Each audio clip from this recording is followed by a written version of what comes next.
अब आ जाओ कुछ पीवाईक्यूज करते हैं, प्रीवियस ईयर के क्वेश्चन करते हैं और इसमें देखते हैं किस प्रकार के सवाल आए हैं, आप लोग कर पाते हो कि नहीं, और उसके बाद से इसी आधार पे हम लोग अगली क्लास लेंगे। एक बार पहले पीवाईक्यूज कुछ कर लें ताकि मजा आ जाए भाई, थोड़ा सा हमें ये कॉन्फिडेंस मिल जाए कि हमने जितना पढ़ा उससे सवाल हम कर सकते हैं। देखो अभी ये चैप्टर पूरा नहीं हुआ है, लेकिन अभी तक हमने जितना भी पढ़ा उससे ये प्रीवियस ईयर के सारे सवाल हल हो जाएंगे।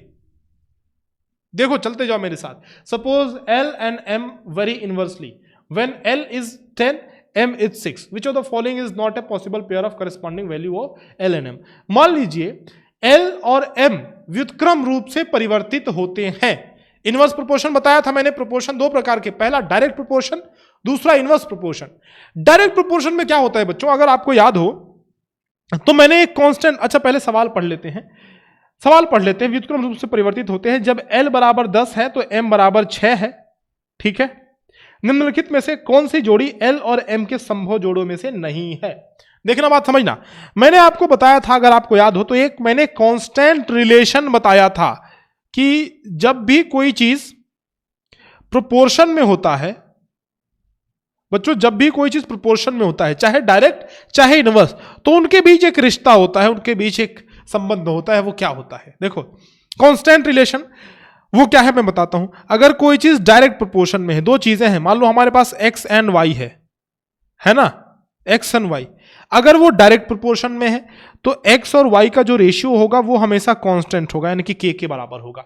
k कुछ भी हो सकता है, एनीथिंग, ये k एनीथिंग कुछ भी हो सकता है, 5, 6, 8, 5/12, 3.7, 9.34 कुछ भी हो सकता है। तो ये कुछ भी हो सकता है भाई, के कुछ भी हो सकता है, मतलब उनका रेशियो हमेशा कांस्टेंट रहेगा अगर दो चीजें डायरेक्टली प्रोपोर्शन में है तो। अगर दो चीजें बच्चों इनवर्स प्रोपोर्शन में है तो याद करो मैंने क्या बताया था, जरा बताना, कोई बच्चा बताए मुझे। अगर दो चीजें इनवर्स प्रोपोर्शन में है तो मैंने आपको बताया था कि उनका मल्टीप्लीकेशन हमेशा कांस्टेंट रहता है ना। हाँ दिव्यांश, बहुत बढ़िया, याद तो है। तो उनका मल्टीप्लिकेशन कांस्टेंट रहता है। देखो बात ध्यान रखना, अगर डायरेक्ट प्रोपोर्शन में है तो रेशियो कांस्टेंट रहेगा, यानी कि उनका डिवीजन कांस्टेंट रहेगा, और अगर वो इनवर्स प्रोपोर्शन में है तो उनका हमेशा मल्टीप्लिकेशन कांस्टेंट रहेगा। अब ये सवाल करो, बड़ा आसान सवाल हो गया अभी आपके लिए। अब सवाल समझो, कह रहा है कि मान लीजिए L और M व्युत्क्रम रूप से परिवर्तित होते हैं, इनवर्स प्रोपोर्शन में है, यानी अगर इनवर्स प्रोपोर्शन में है तो क्या मैं कह सकता हूं कि L और M की वैल्यू हमेशा कांस्टेंट रहेगी, कभी नहीं बदलेगी?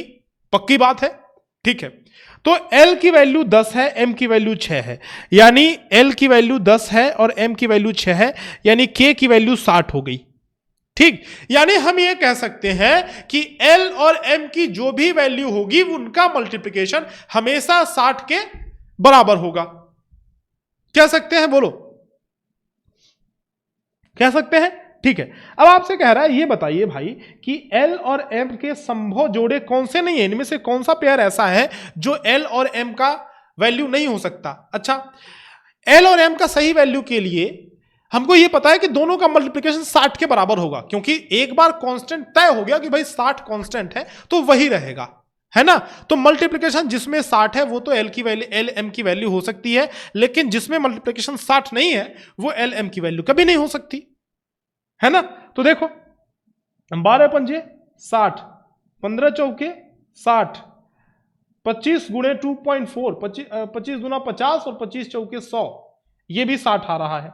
इसकी वैल्यू 60 नहीं आ रही है, नॉट 60, है ना। यानी पहला, दूसरा और चौथा ऑप्शन ये L और M की वैल्यूज तो हो सकती हैं, लेकिन बच्चों ऑप्शन सी कभी भी L और M की वैल्यू नहीं हो सकता है। देखो कॉन्सेप्चुअल बढ़िया सवाल है, अंडरस्टैंडिंग बेस्ड क्वेश्चन है। अगर आपको ये नहीं पता होता, ये जो मैंने कांस्टेंट रिलेशन बताया था आपको कि एक कांस्टेंट का रिलेशन होता है, अब वो रिलेशन कैसा होता है, अगर आपको ये नहीं पता होता तो ये सवाल कैसे करते बताओ? नहीं हो सकता ये सवाल। तो डायरेक्टली प्रोपोर्शनल में जो चीजें होती हैं बच्चों, उनका रेशियो कांस्टेंट होता है, और इनवर्स प्रोपोर्शन में जो चीजें हैं उनका मल्टीप्लिकेशन कांस्टेंट होता है हर एक केस में। अच्छा, अनु ने प्रीवियस ईयर ये क्वेश्चन किया, चलो बहुत बढ़िया बात है। अब देखो ये सवाल प्रीवियस ईयर का है 2024 में। देखो ये पहला सवाल भी 2024 का था, और ये वाला सवाल जो हम करने जा रहे हैं ये भी 2024 का है। 3 numbers are in the ratio 2:3:4 and sum of the cubes is 2, 6, 7, 3. The sum of these 3 numbers is, तीन संख्याएं 2, 3, 4 के अनुपात में है, घनों का योग इतना है, तीनों संख्याओं का योग।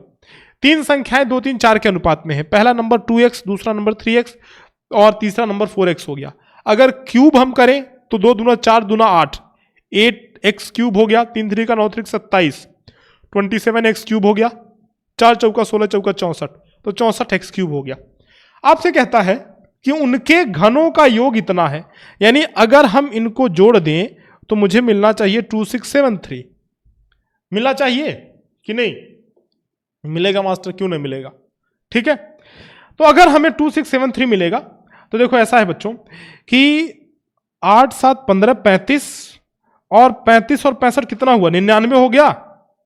तो 99x cube is equal to 2673। अगर मैं काट दूं तो कटेगा क्या? कट जाना चाहिए वैसे। 9 3 27 नहीं, 2 बार में कटेगा। 9 दूना 18 180 और 9 198 हुआ और 69 हो गया, 693। तो 693 यानी कि 9 7 63 और 9 7 63, तो 7 बार में कट जाएगा। x क्यूब की वैल्यू 27 हो गई, तो बच्चों x की वैल्यू क्या 3 आ जाएगी? बताओ, क्यूब रूट निकाला हमने, x की वैल्यू 3 आ गई। आपसे कह रहा है कि तीनों संख्याओं का योग बताइए। अच्छा, पहला x की वैल्यू अगर 3 आई तो बच्चा ये बताओ पहला नंबर कितना हुआ? 6, दूसरा नंबर 9, तीसरा नंबर 12। x की वैल्यू 3 है तो पहला नंबर हो गया 2 3 6, दूसरा नंबर हो गया 3 3 9 और तीसरा नंबर हो गया 4 3 12। तो ये तीनों नंबर्स हो गए। आपसे कहता है संख्याओं का योग बताओ, जोड़ लो भाई। तो 9 6 15 और 15 12 27। तो फाइनल हमारा जो आंसर आएगा प्यारे बच्चों वो होगा ऑप्शन बी, 27। हो जाएगा क्या? बोलो जल्दी बोलो। हो जाएगा? कर लोगे? कोई दिक्कत, कोई परेशानी? बोलो। चलिए अगले सवाल पे चलते हैं। 2018 का क्वेश्चन, उसके देखो 2024 में सवाल आया रेशियो का, उसके बाद 2023, 2022, 2021, 2020, 2019 आया ही नहीं, एक भी सवाल नहीं आया। तो रेशियो का वेटेज वैसे नवोदय में कम है लेकिन सैनिक में बहुत है। नवोदय में लेकिन ऐसा कम नहीं बोल सकते बेटा, 2024 में आया, हो सकता है इस बार आ जाए। तो रेशियो है चैप्टर में, सवाल आते हैं, बढ़िया सवाल आते हैं, कॉन्सेप्चुअल सवाल आते हैं। अब एक सवाल के लिए हमें पढ़ना तो पूरा पड़ेगा ना। अब सैनिक में देखो, सैनिक में जो ये सैनिक स्कूल का जो मैंने पीवाईक्यू लिया है, इसमें वेटेज कितना है देखो, हर साल सवाल आया है। 2025 में जो सवाल आया है ये देखो, ये 2025 में 1 2 3 4 सवाल, 24 में 1 2 सवाल, 24 में 21 में एक ही आया, 20 में 1 2 3 और ये 4 सवाल, 5 सवाल है ना। तो ऐसे सैनिक में तो बहुत ज्यादा इसका वेटेज है। देखो सबसे पहले ये वाला कर लेते हैं जरा। If a is to b is equal to 5 is to 3, what then the value of 5a plus 8b is to 6a minus 7b। देखिए भाई ऐसे समझो यार, इसमें कोई बड़ी बात नहीं है इस सवाल में, ये तो बड़ा आसान है। a is to b है 5 is to 3, तो आप इसमें शॉर्ट टिक लगाओ, डायरेक्ट कह सकते हो कि a की वैल्यू 5 और b की वैल्यू 3। आपसे क्या कह रहा है? आपसे इसकी वैल्यू पूछ रहा है। तो 5a प्लस 8b और रेशियो इसके साथ निकालना है 6a माइनस 7b का। देखो a की वैल्यू 5, b की वैल्यू 3 ले लो, तो a की वैल्यू 5 ले तो 5 5 ये 25 हो जाएगा, और प्लस b की वैल्यू 3 ले तो 8 3 का 24, ये हुआ। इसका रेशियो निकालना है, a की वैल्यू 5 तो 5 6 का 30 हो जाएगा, और b की वैल्यू 3 तो 7 3 का 21 हो जाएगा, यानी 49:9। ये हमारा आंसर हो जाएगा बी। आ रहा है?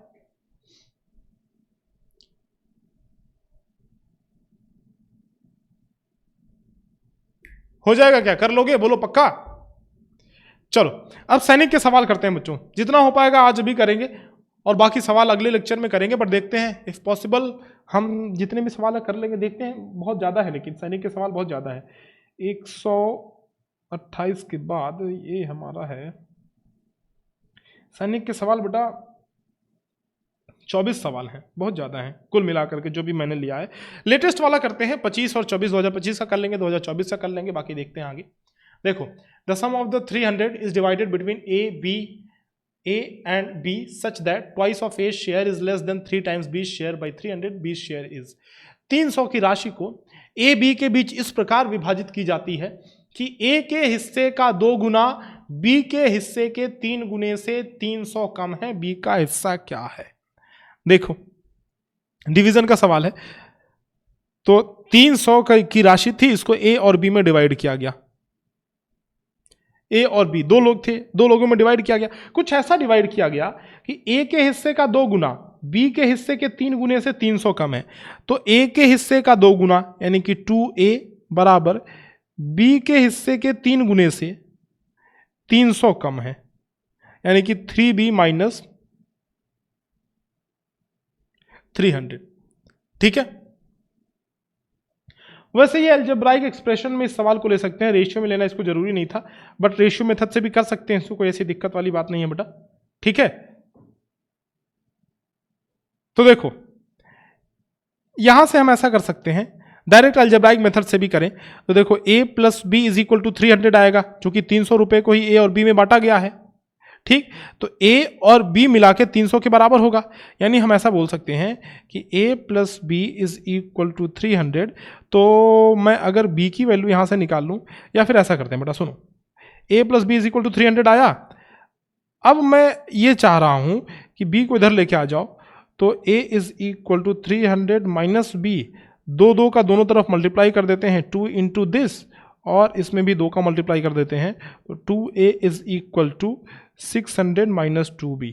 देखो एक रेशियो हमें एक इक्वेशन हमको ये मिला और ये इक्वेशन हमको ये मिला।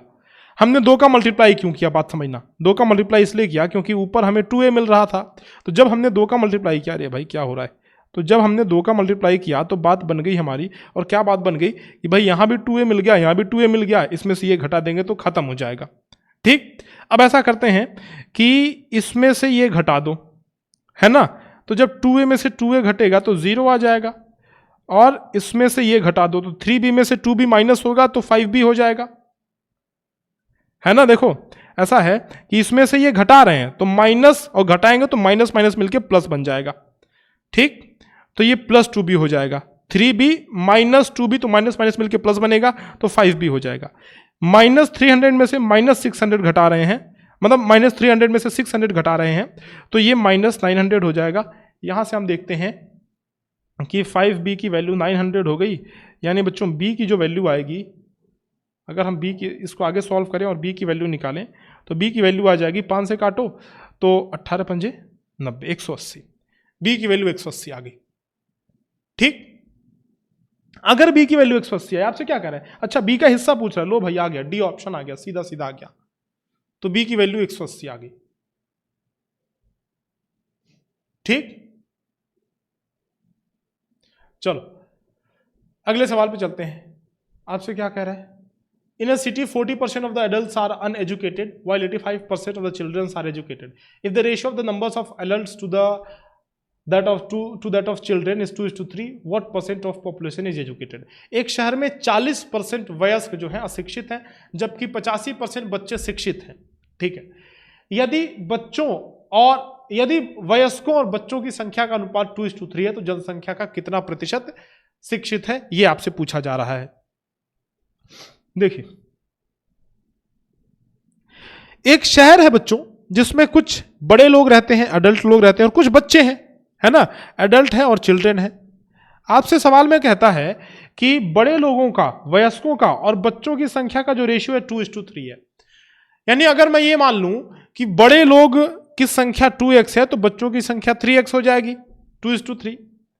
ठीक, अब आपसे कहता है कि शहर में 40% वयस्क अशिक्षित हैं, जबकि 85% बच्चे शिक्षित हैं।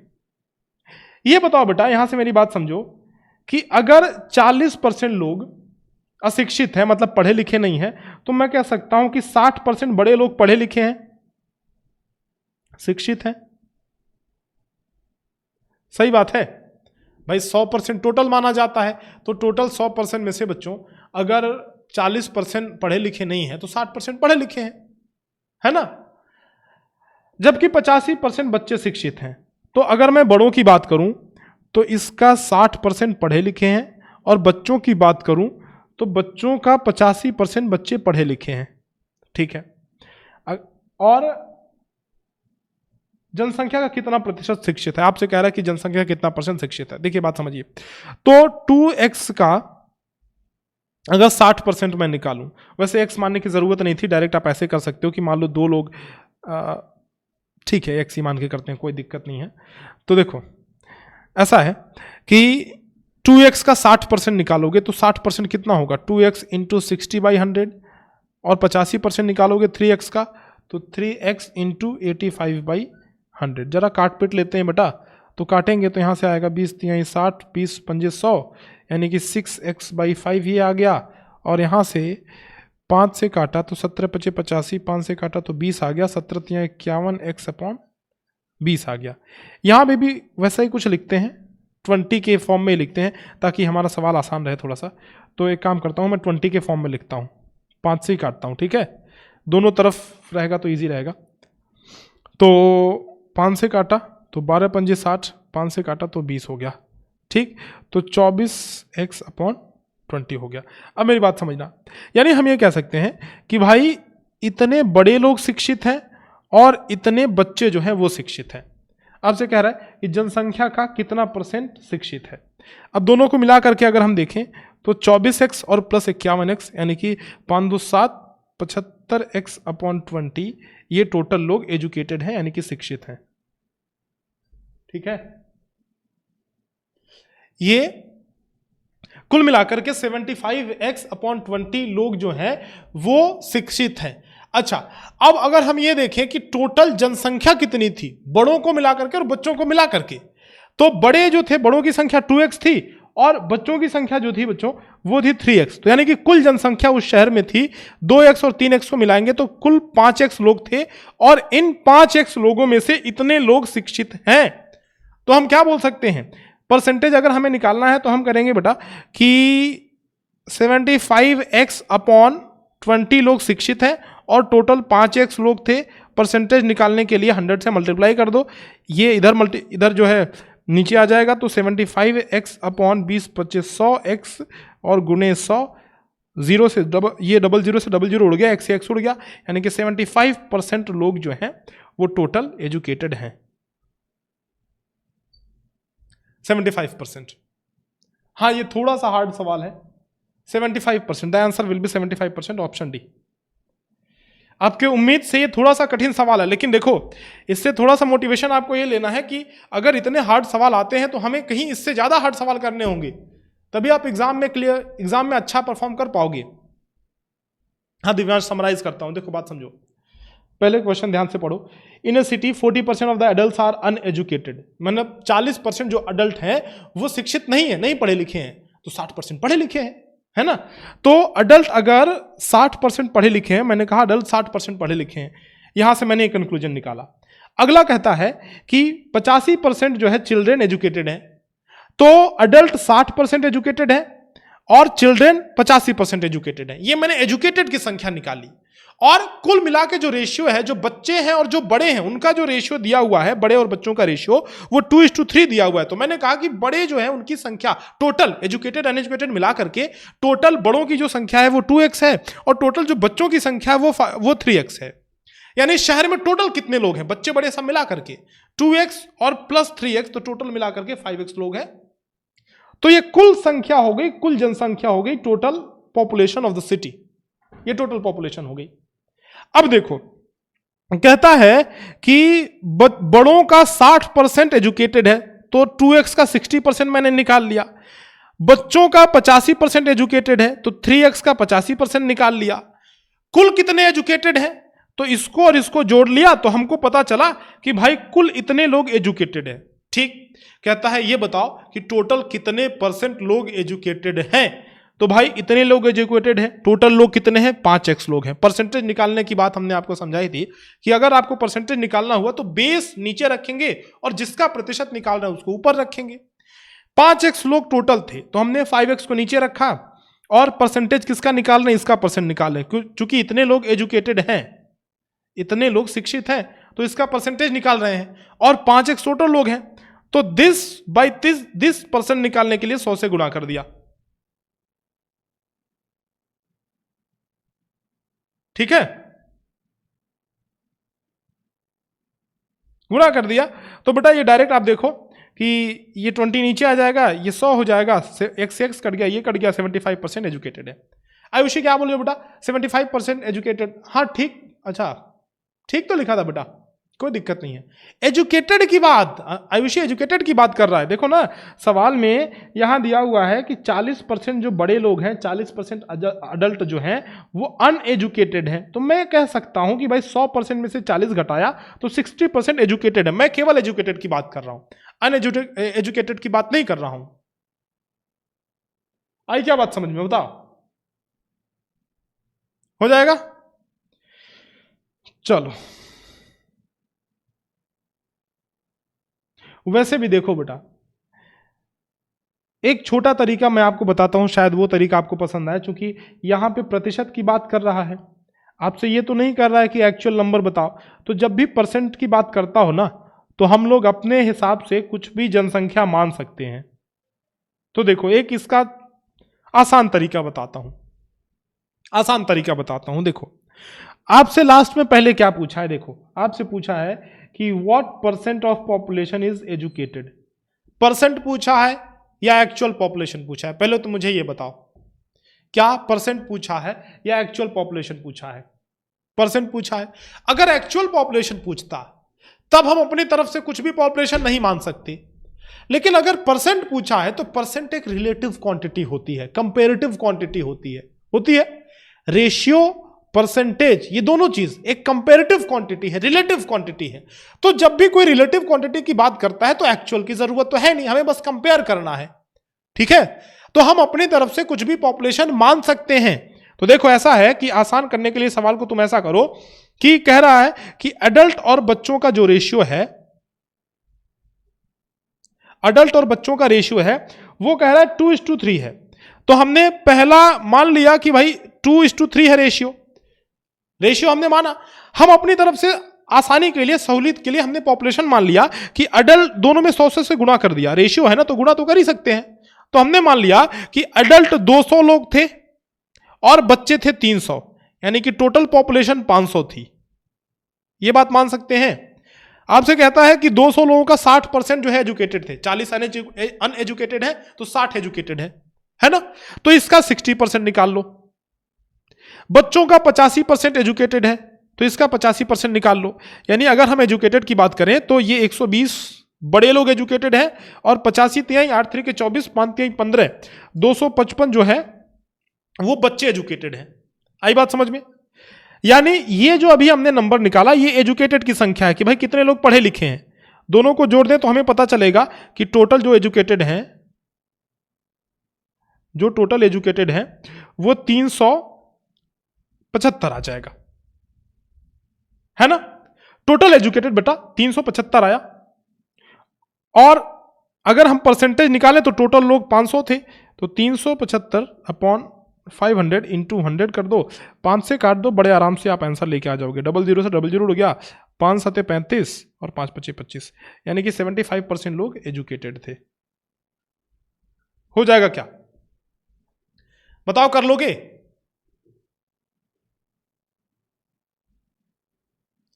आयुषी क्या बोल रही हो? रेगुलर या कंबाइंड वाला फॉर्मूला नहीं लगेगा? नहीं बेटा, इसमें वो नहीं लगेगा, इसमें वो नहीं लगेगा।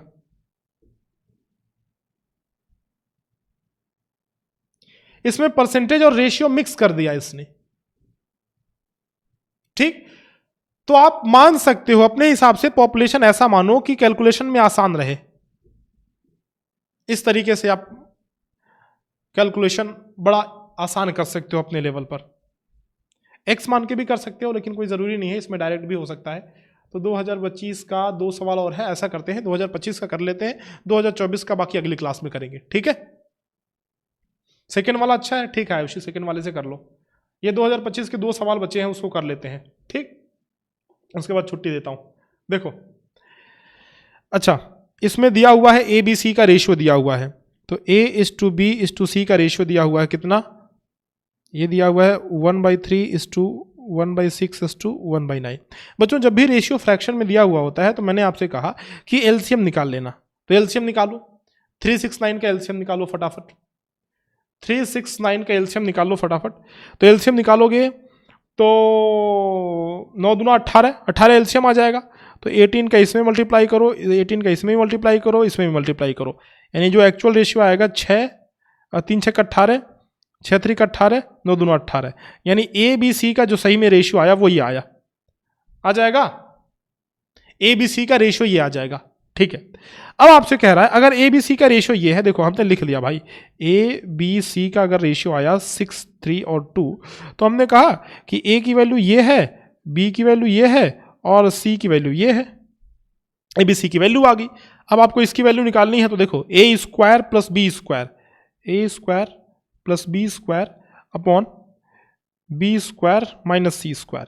ए स्क्वायर की वैल्यू 6 6 36 36 माइनस बी स्क्वायर की वैल्यू 9 अपॉन, अच्छा प्लस है क्या, ठीक है कोई बात नहीं, plus B square upon B square, यानी बच्चों 3 3 का 9 माइनस सी स्क्वायर यानी 4, तो ये हो जाएगा 36 9 45 बटा 5, तो 9 आ जाएगा, आंसर होगा 9। कर लोगे? The answer will be 9।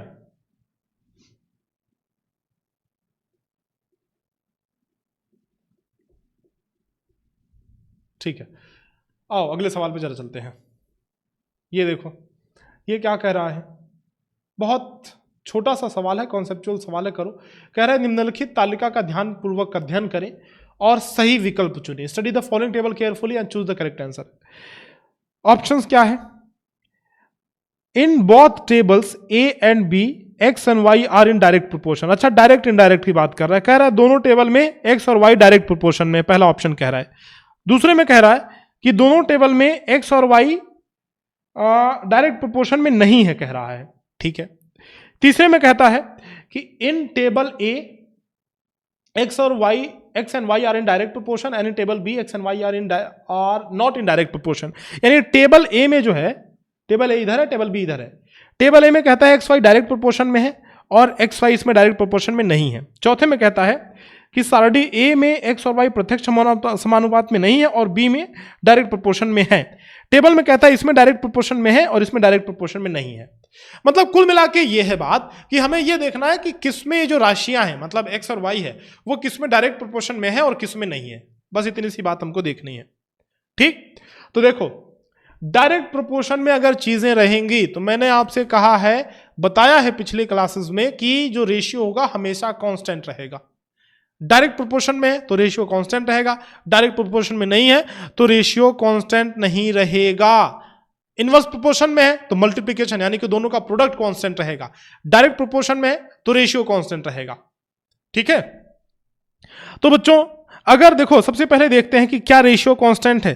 4 6 का 24 रेशियो 6 आ रहा है, 7 6 42 6 मतलब 6 गुना है, 10 6 के 60 6, 16 6 96 6, 6 6 36 6, यानी सब में देखें तो रेशियो 1/6 का आ रहा है।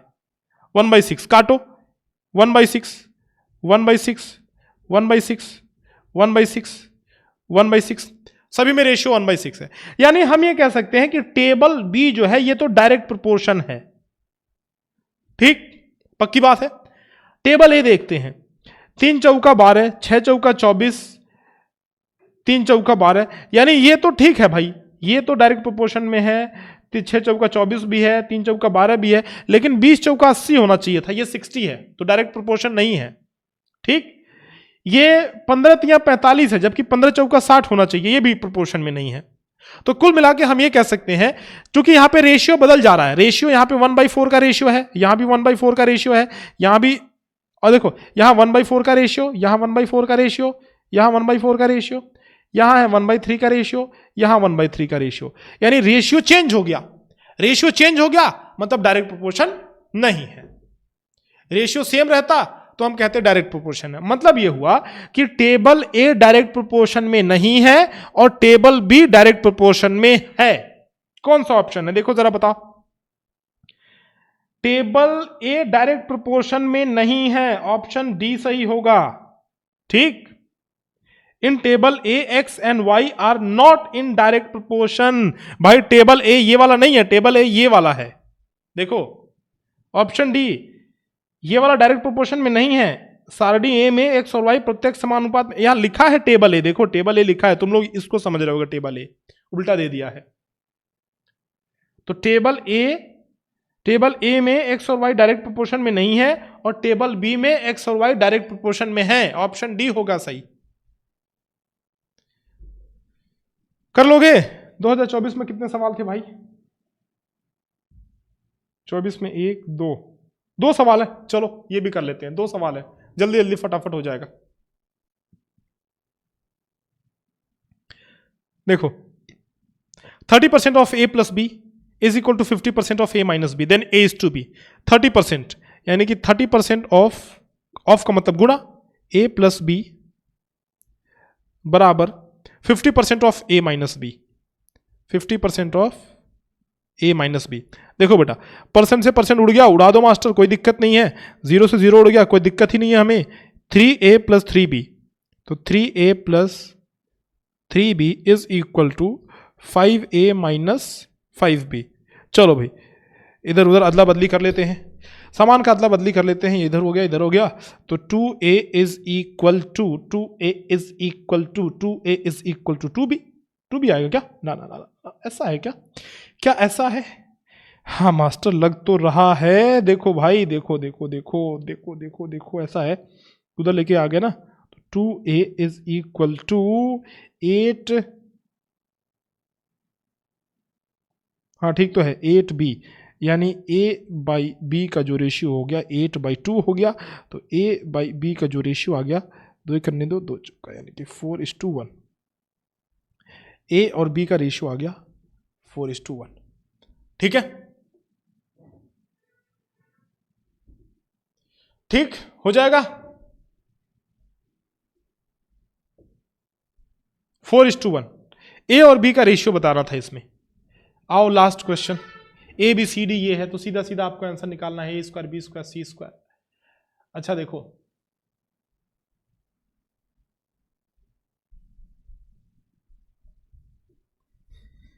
देखो बेटा इसमें यह है कि a:b:c:d की वैल्यू जो है वो 1 2 3 5 दी हुई है। तो यहाँ से अगर हम बात करें तो a की वैल्यू 1, b की वैल्यू 2, c की वैल्यू 3 और d की वैल्यू 5। आपसे कहता है a² plus b² plus c² upon जो भी है हम कर लेते हैं। तो a² plus b² plus c² upon b² plus c² plus d²।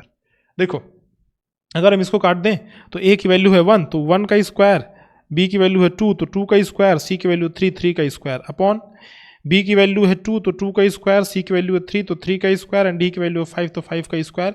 तो 1 2 दूना 4, 1 plus 4 plus 9 upon 4 plus 9 plus 25, 9 4 13, 1 14 हो गया। अब 9 4 13 और 25 और 13 28 और 38 हो गया 14/38। 2 से काट दें तो 2 7 14 और 19, यानी कि 7/19 ये आंसर आ रहा है। 7/19। दिव्यांश बहुत बढ़िया, द आंसर विल बी 7/19।